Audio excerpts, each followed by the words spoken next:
Hello, and welcome to another exciting episode of the Microbrew Review. My name is Colin, and today I'm going to be talking about one of my all-time favorite beers. I'm excited to tell you guys about this. It is the Troegs Nugget Nectar. These guys are from Harrisburg, Pennsylvania, so, a couple hours from where I live. These guys, it's two brothers that started the brewery back in 1997. They have a really good background in beer. They make a lot of really good stuff. They make the Mad Elf, Sunshine Pills, Troganator, a lot of good stuff. I've never really had anything from them that I didn't like, so this right here is definitely one of my favorite beers too.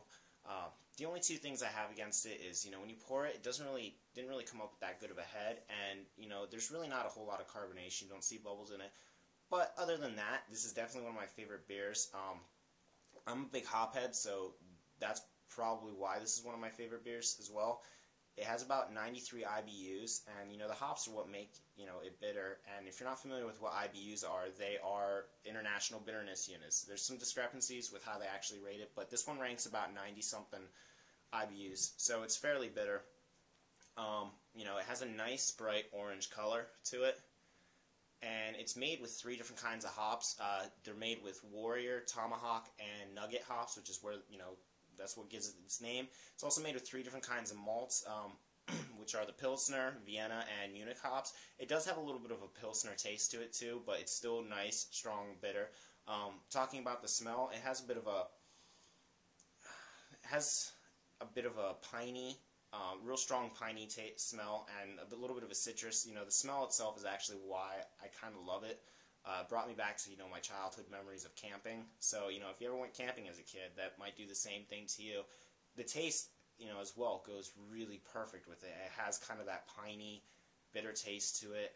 Also a little bit ting of that citrus. And, as I said, it was brewed with Pilsner malts, which, it does actually have a slight bit of a Pilsner taste. Like they poured a little Pilsner in there. So, I think this has a good balance to just about everything.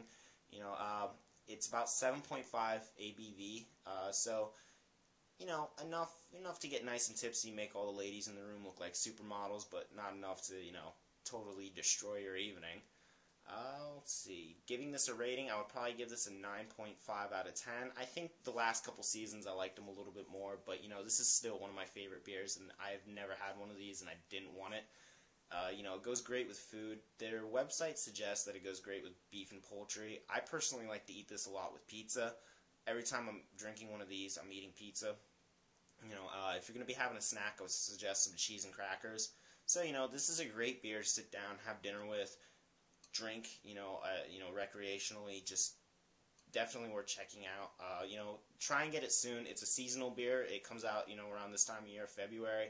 And a lot of times it does go fairly quick, so you might have to look around for it. You might have to, just keep an eye out for it.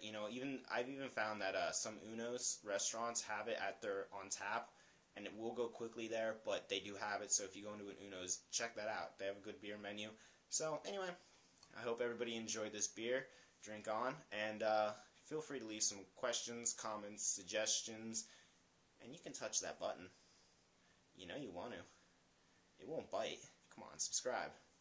I'll drink another beer if you subscribe. Alright, everybody have a good weekend.